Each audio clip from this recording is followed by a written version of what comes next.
Je cueille des gousses de glycine. Je m'y prends à l'avance, on est au cœur de l'hiver.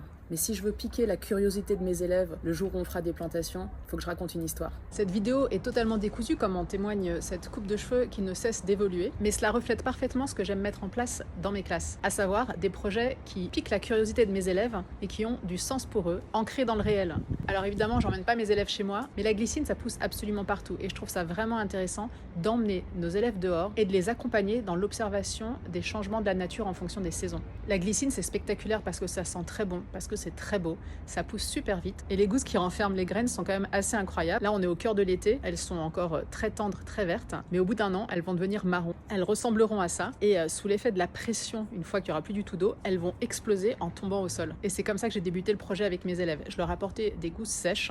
1, 2, 3.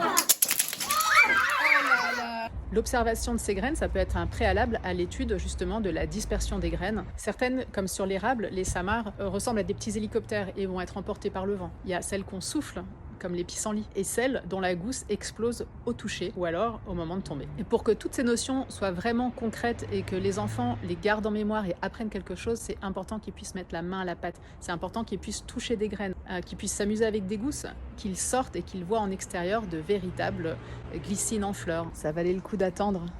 Et puis quelques mois plus tard, observer que les feuilles sont tombées, que les fleurs ne sont plus là.